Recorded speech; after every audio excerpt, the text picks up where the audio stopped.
Vanchakalpatarvesha kripasindubheva cha patitanam pavanebhyo vaishnavebhyo namo namaha. Hare Krishna, labas vakaras, labas vakaras.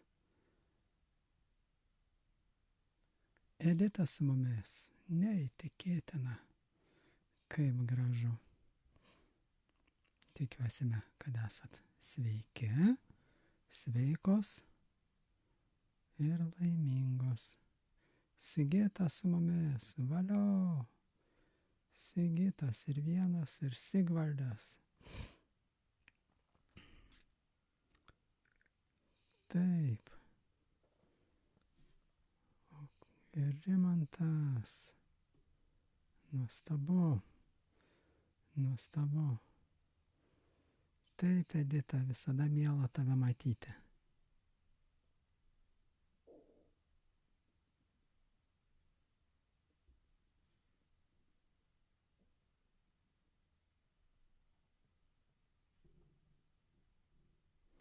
Tuoj bus koncertas.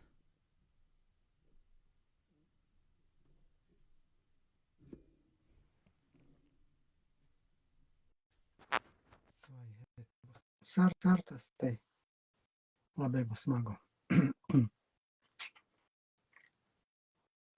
Jovita pasijungia ir vėl mūsų širdis džiugins. Taip, Jovita, sakas. Na, mes laukiam nekantriai. Kartą galim pradėti. Kad čia biškiai mažiau matytųsi mano špagaitės. Taip, tavo teksto. Gerai.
Ačiū labai, Jovita.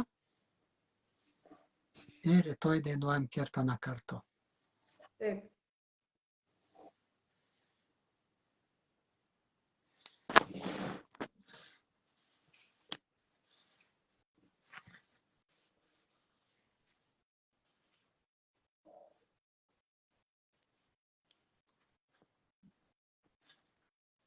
Grįžtam į realybę.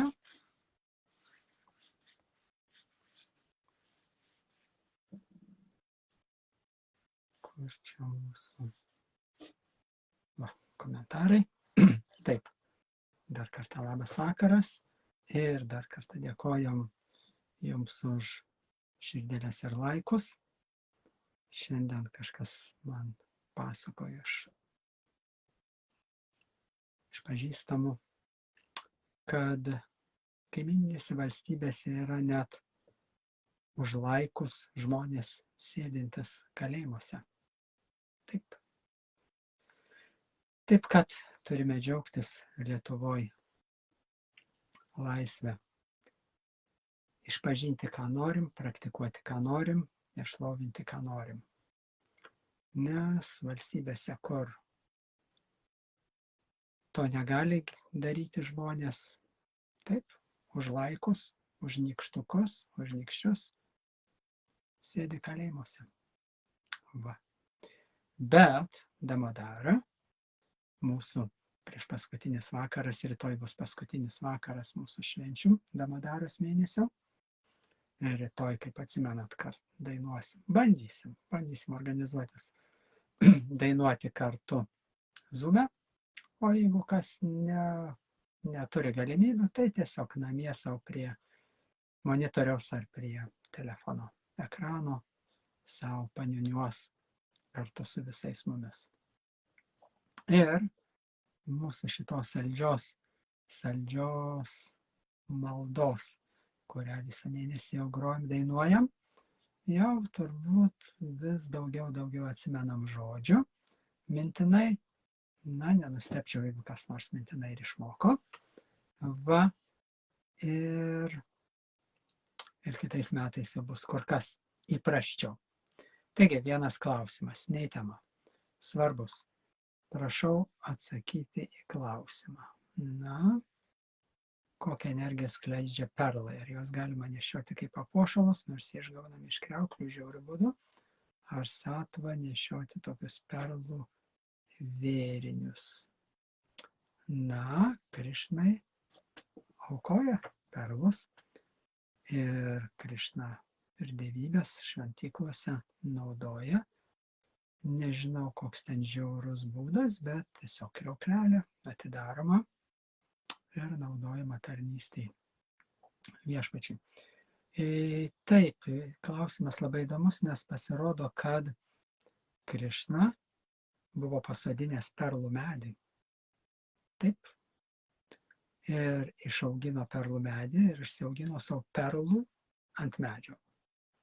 Gopės pamačiusios, kad Krišna taip smagiai sprendžia labai gyvenimišką problemą. Papuošalų per daug nebūna. Tiesa, Gopės irgi prisiskolinusios iš mamų perlų vėrinių pagalvojo, kad išaugins dar gražesnius medžius, negu Krišnai išaugo perlų medis. Ir prisisodinus tų perlų, pažadėjusios mamoms grąžinti perlus jau nuo medžio, nesigavo nieko. Be abejo, Krišnai su jo piemenukais draugais buvo daug juoko ir smagumo, žinot, berniūkščiams pasišaipyti iš mergaičių, kad joms neišaugo iš tų perlų jokie medžiai. Tai Krišna jau toks yra. Jisai iš bet ko gali išauginti, turbūt ir iš aguonos grūdelių perlų medį gali išauginti, arba iš saulėgrąžų sėklų gali perlų medį išauginti. Bet jau jis toks, jis gali. Kaip nori, taip gali. Va, tai dėl to, kaip ir viską, ką mes naudojam, perlus, papuošalus, įgijus, nusipirkus, nežinau, gavus dovanų, paaukoti Krišnai kaip prasadą ir tada naudoti. Na, kaip moteris gali nesipuošti. Na kaip. Na. Ir taip šis materialus pasaulis pilkas, o dar jeigu moteris nesipuošna, tai iš vis neįmanoma būtų gyventi tokiam pilkam pasaulyje. Tai gėlės dėl to žydi, paukštukai dėl to čiulba. Ir moteris, merginos puošiasi. Taip, tai dabar pasakyk man, kad negalima puoštis. Na, tai bus labai ateistiška. To aš negaliu padaryti. Taigi, tokiais vaikiškais žaidimais tas mūsų Damodara išdykėlis paskandina savo tėvų namų kaimelio Gokulos gyventojus ekstazės tvenkiniuose. Irgi šiandien klausiau paskaitą, kad samadhi arba samadhi yra ekstazės kulminacija. Taip gali pasakyti, stovis labai išaukštintas. Pilno atsiribojimo nuo išorinių dirgiklių ir bet ko. Tai sakoma, kad jeigu sugebi atsiriboti nuo išorinio pasaulio, niekas tavęs nebeerzina, nebedirgina, nebe domina, tai tokiam stovyje pabuvęs 24 valandas tu gali panirti į samadhį. Ir tada jau palikti kūną, nepalikti kūną, tada jau netaip ir svarbu. Tai vat kapai šventų asmenybių irgi vadinami samadhiai. Samadhi tai kur juos laidoja, kremuoja, laidoja. Taip, jų nedegina, šventų asmenybių nedegina. Ir ta vieta, tas kapas vadinamas irgi samadhi arba amžinos meditacijos vieta. Va. Tai vat ir Krišna savo žaidimais, savo išdykavimais, savo zbitkom. Taip, jis panardina Gokulos gyventojus, kurie irgi patys tiesiogiai nemato, nestebi Krišnos žaidimų, kaip pat šitas Damodaras.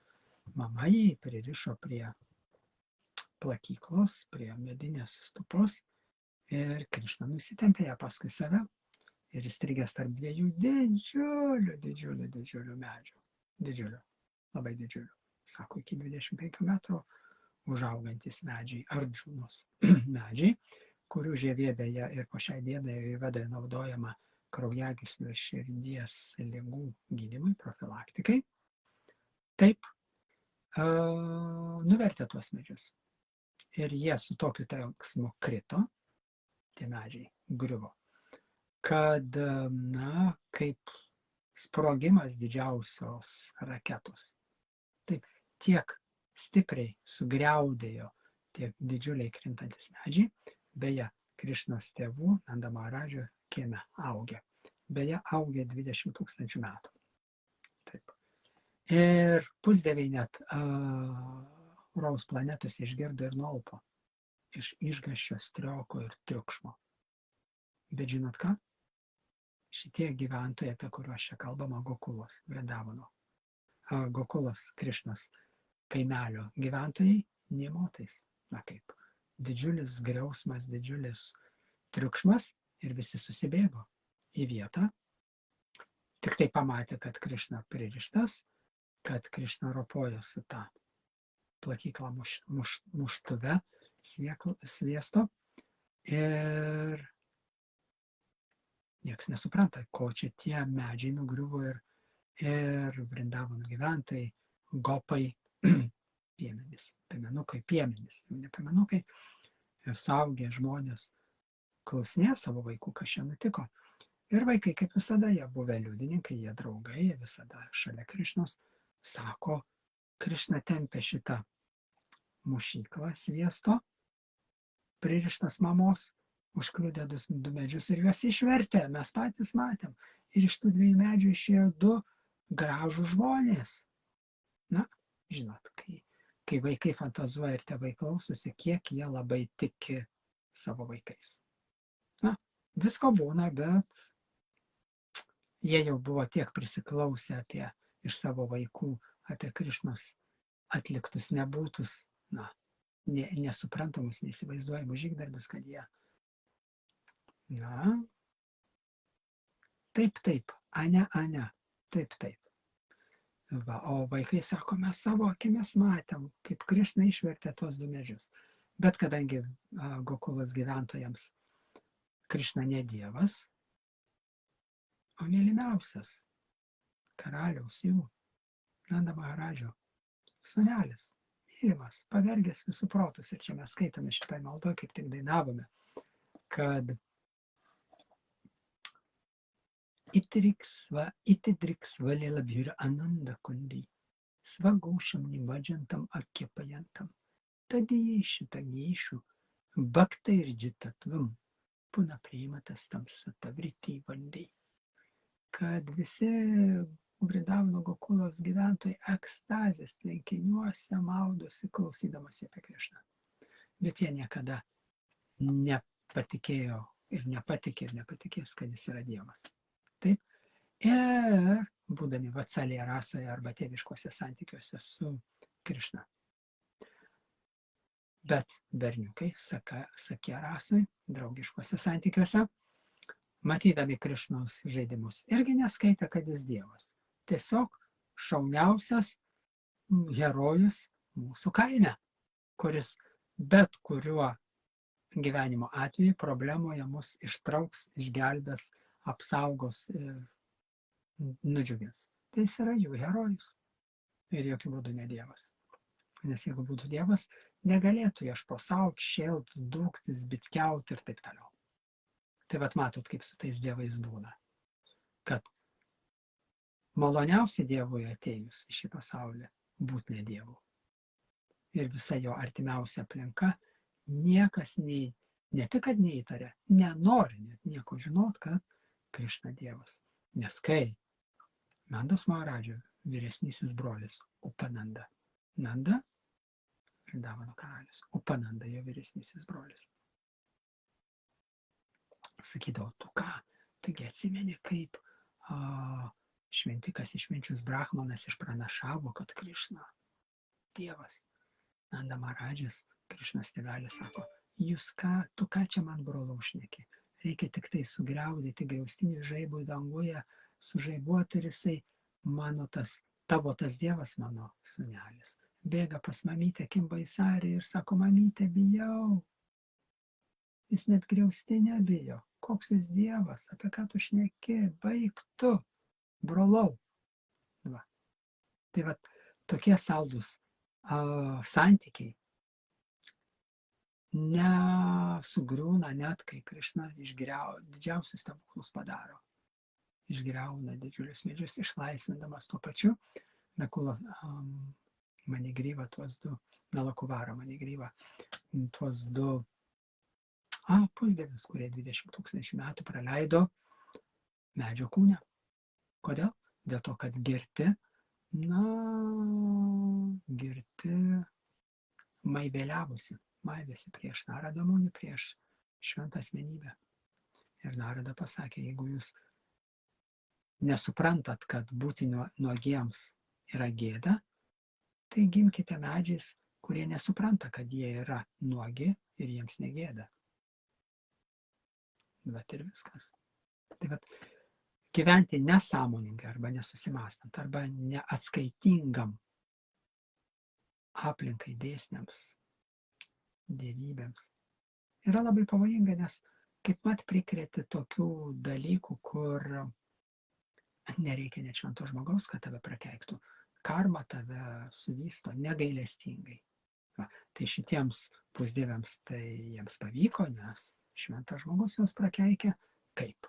Visą tai išvirto į palaiminimą. Jie sudalyvavo. Jie matė visus Krišnos žaidimus vaikystės, sudalyvavo juose ir dar buvo išlaisvinti iš to prakeikimo. Paties Krišnos. Taip. Taigi, jisai panardina ekstazės tvenkiniuose Gokulos gyventojams ir atsiskleidžia atsidavusiems, pasinėrusiems į jo žaidimų, turtų, galios pažinimą, kurie skaito ir klausosi apie jį. Kad jis leidžiasi nugalimas tik atsidavusiems, kaip mama, tėtis, kurių tyra meilė persunkta intimumo ir yra laisva nuo bet kokių baimės ir pagarbos sampratų.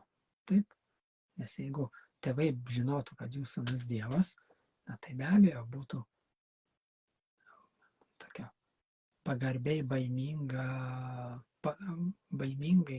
dievo baimingai pagarbingas santykis. O tai nėra išaukštintas santykis. Tai labai, labai gražus, religingas, bet tokio santykio Krišna pasaulietinio religingumo santykis nenorėjo. Jis norėjo, kad jį traktuotų, priimtų kaip sūnelį ir mylėtų be proto.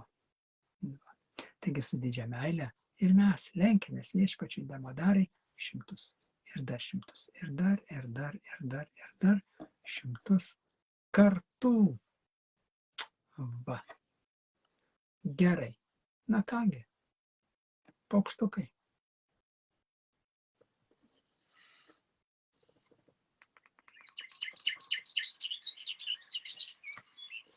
Ir grįžtam prie Bhagavatam, prie mūsų pasiutusio Hiranyakšos, kuris begėdiškai tyčiojasi iš Dievo. Tai mes matome, kiek gali būti įvairių santykių su Dievu.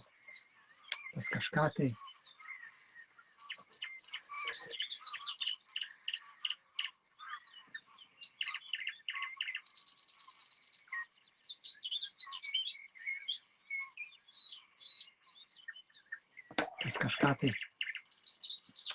pagarbus santykis, pas kažką draugiškas, pas kažką tėviškas, bet yra agresyvu, priešiškų santykių su Dievu. Tai va šitas Hiranyakša taip ir gąsdino visą visatą. Taigi, tolimesnis posmas.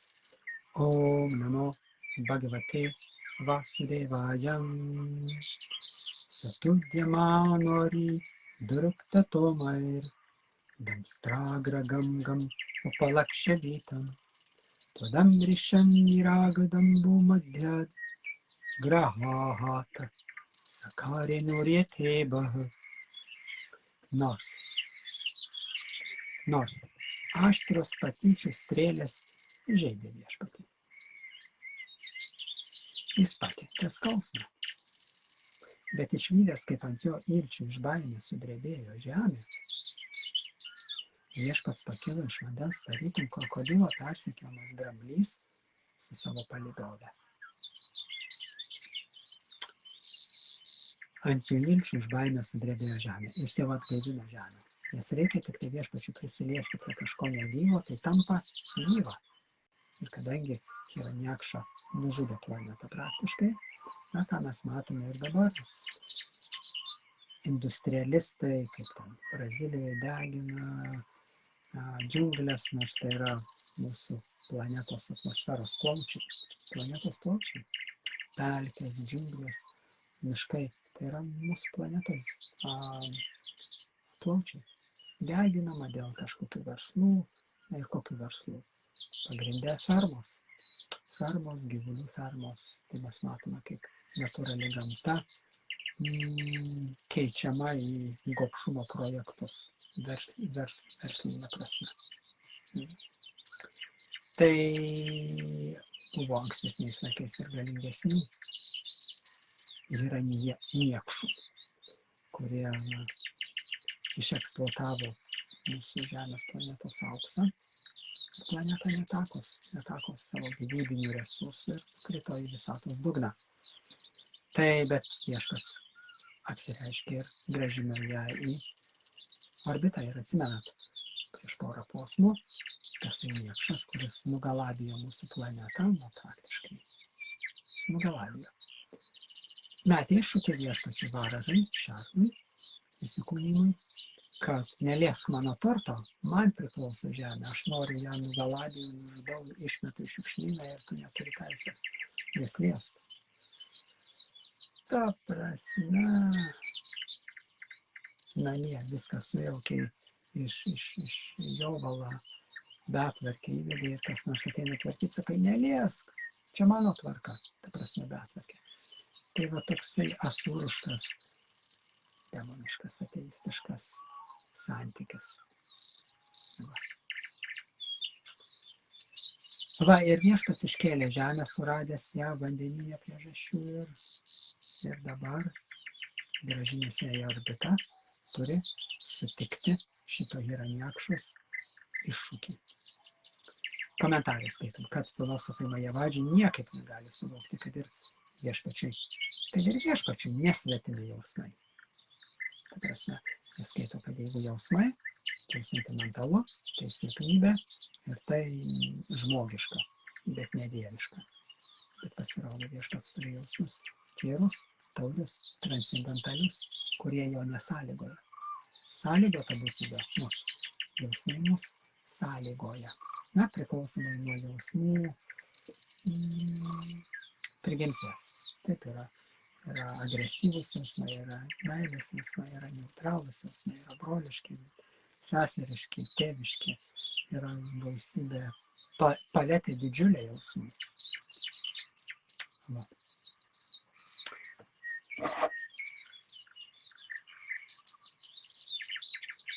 Bet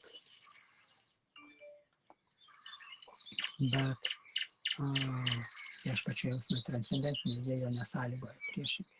Tai ir mes, kai laviname savo jausmus viešpaties atžvilgiu, mūsų jausmai apsivalo, transcendentalėja. Kai objektas transcendentalus, ir mes jo mylim, ar gerbiam, ar šlovinam, ar dėkojam, mūsų protas apsivalo jausmų šaltinis. Taigi viešpats džiaugiasi išgirdęs nuoširdžią maldą ir jaučia nepasitenkinimą, kai jį plūsta arba neigia jo egzistavimą.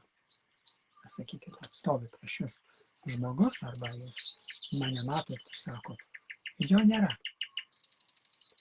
Na, su viešpačiu taip gaunasi. Neigia dieviškumą viešpatės. Taigi jis ateina šarpo formą ir Hiraniakša tyčiojasi iš jo. Taigi filosofai Majavadžiai, impersonalistai, nuasmenintojai, kurie tiesą sakant yra beveik ateistai demonai, žemina viešpatį savo kalbomis. Jie teigia, kad Dievas neturi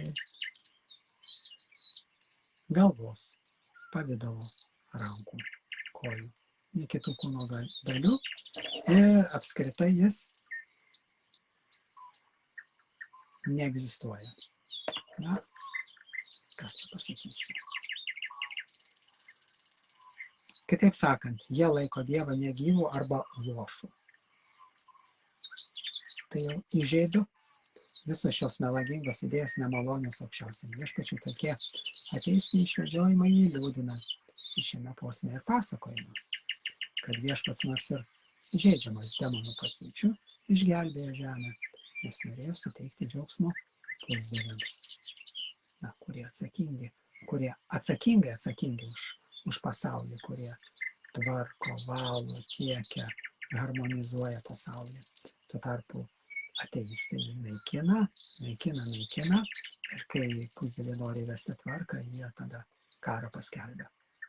Dėl to viešpats kartais ateina, įsikiša, kad pastatyti visus į savo vietą. Va. Dėl to viešpats nori suteikti džiaugsmą pusdieviams, nes jie bent adekvatūs. Taip? Na.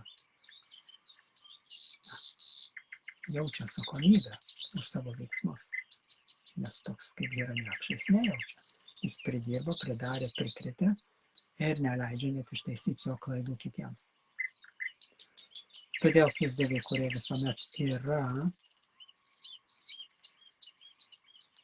viešpaties baktai. Vadinasi, Dievas kaip ir mes turi jausmus. Jį džiugina mūsų maldos ir skaudina pikti žodžiai. Tačiau jis pasiryžęs iškęsti bet kokius ateistų užgauliojimus, kad apgintų savo baktus. Tai su tais pusdieviais taip yra, kad jie yra sakama baktai. Baktai, sakama. Reiškia, turintis materialių troškimų. Ir tai tvarkoj, tai reiškia, kad jie netyri baktai. Jie dar turi atsakomybę ir turi norų mėgautis šiam pasaulyje, bet dorybingai, satviškai. Nes yra žemesnės prigimties gyvusios būtybės ir žmogiškosios tame tarpe, kurios nori neišmanymą, aistroje arba neišmanymą, tamagūnai ir radžiagūnai džiaugtis gyvenimu. O toks džiaugsmas yra destruktyvus. Na, visokie ekstremalūs malonumai, grubus ekstremalūs malonumai. Pusdieviai, jie irgi nori malonumų, turi troškimų, yra bhakti, bet jie daro tai satiškai. Per aukas, per askezes, per išmanymą, žinojimą. Tam nikšarantam saliladanu drito, Hiranyakeshu dviradam yathagyasah, Karaladam shtroshaminisvano bravit, Gatahriyam kimtvasatam vigarhitam. Auksaplaukis demonas. Auksaplaukis. Na, Hiranyakesha. Na, auksaplaukis demonas. Mes pasakytumėm ryžas. Na, bet čia pasakyta auksaplaukis. Grėsmingai iššiepęs, tai jis gal auksaplaukis, tai jis blondinas, tada taip iššiepti. Tai reiškia skandinavų kilmės, tiksliau skandinavų iššakėlė, bet nebūtinai. Grėsmingai iššiepę savo iltis. Na, matote, plaukai, kas nenorėtų auksinių plaukų. Bet ar tas žmogus norėtų turėti iltis? Tai vat kaip ir viešpats gali apsireikšti neįtikėtinėse formose, taip ir ateistas ar dar blogiau. Demonas gali apsireikšti įvairiose ir patraukliose formose, bet vis tiek išsiduoda savo veiksmais ir savąją motyvaciją. Dėl to kaip ir auksaplaukis, bet iššiepęs savo iltis. Puolė vytis iš vandens pakilusi viešpatį. Tarsi krokodilas dramblį ir griausmingų balsų suriaumojo. Ar tau negėda šitaip sprogti, neatsakiusi mestą mano tau iššūkį? Niekingas padarė, kur tavo garbė? Na, su sąžinė pas ateistus, matyt, prasti popieriai, nes pats nebūdamas garbingas, Hiranyakša priekaištauja garbės viešpačiui. Na tai iš tol mes ir suprantame, kad asmenybė neadekvati. Taip? Nes sako vienus dalykus, daro kitus dalykus, priekaištauja dėl vienų dalykų, pats tų pačių dalykų nesilaiko. Na tai vadinasi neadekvatus žmogus.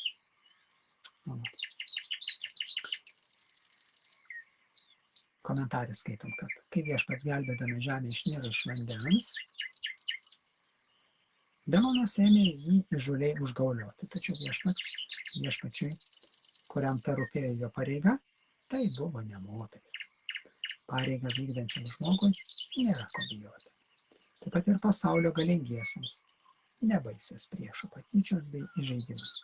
Net to viešpačiui nėra priežasčių baimintis ir nekreipdamas dėmesį priešo užgauliojimus, jis tik parodė jam savo gailestingumą ir iš pirmo žvilgsnio atrodytų, kad viešpats spruko išsigandęs demono mesto iššūkio, tačiau iš tikrųjų jis ten norėjo apsaugoti žemę nuo ją iškilusio pavojaus. Todėl ir pakentė Hiranyakšos patyčias. Taigi pareigą vykdančiam žmogui nereikia ko bijoti. Sakoma, tas, kuris laikosi dharmos, dharma jį gina. Dharma yra pareiga, arba tai, kas kuria harmoniją. Dharma. Ir tas, kuris atlieka savo prigimtinę pareigą, jam bijoti nėra ko. Ta pareiga jį ir saugo ir gina. Nes jeigu tu harmonizuoji visatą, na, savo mikro masteliu, savo aplinkoje, savo aplinką, ko to bijoti? Bet jeigu tu nežinai, kas tavo pareiga, arba nežinai nei kas tu, nei kas tavo pareiga, tai tu tada visada baimė, nes tu nežinai fundamentinių gyvenimo taisyklių ir dėsnių. Dėl to ir ajurveda, joga moko mus visų pirma nuo to, kas tu esi. Ir tada automatiškai, praktiškai, automatiškai aišku, kokios tavo pareigos. Ir tada,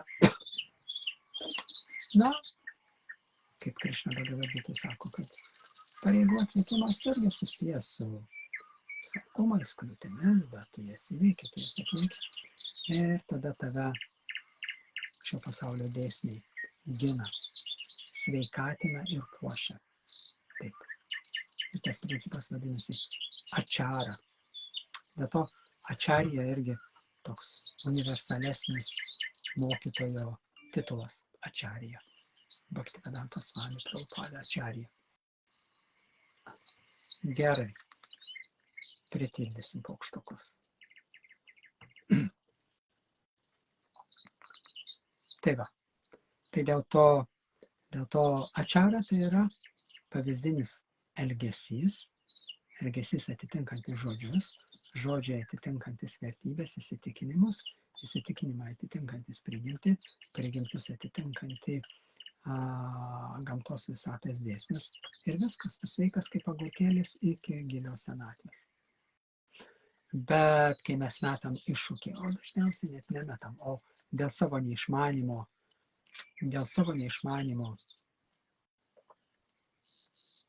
elgiamės neadekvačiai, na, tada farmacija tavo prieglobstis. Na, galime įsivaizduoti, koks tai prieglobstis. Tai dėl to geriau draugauti su gamta, mylėti Dievulį, gyventi pagal įsitikinimus savo, atlikti savo dharmą, pareigą ir būti saugiam. Dėl to tau nebus nei priešai baisus, nei baimė tave kamuos.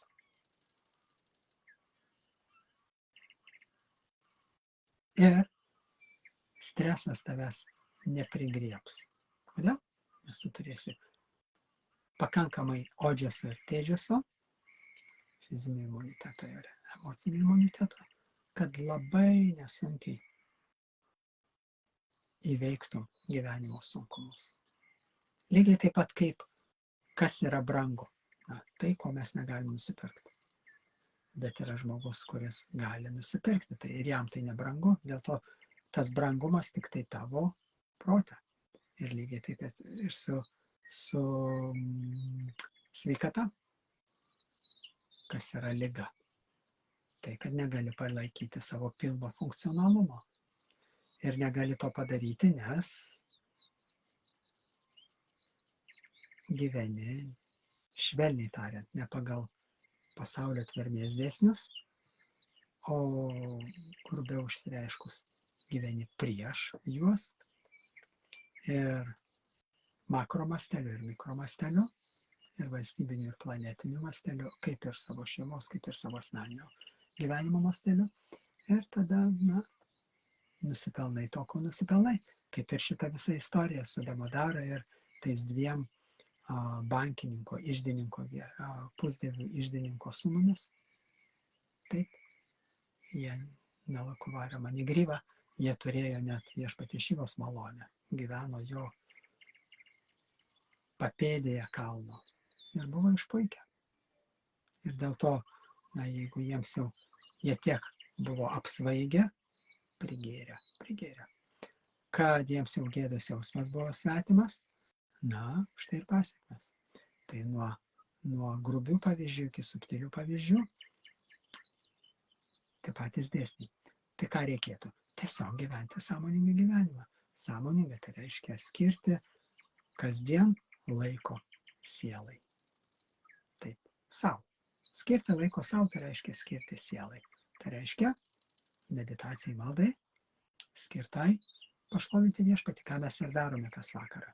Dainuojame Damodaraštiką, kažkam galbūt artimesnė tautinė tradicija, dar kažkokia. Bet kokia satvinė tradicija yra palanki. Va, tai šiandien tiek šiandien paukštukų, rytoj nusiteikime padainuoti kartu su Jolita. Aš įdėsiu Zoom nuorodą, kas norės, kas nenorės, galės tiesiog stebėti transliaciją kaip kasdien.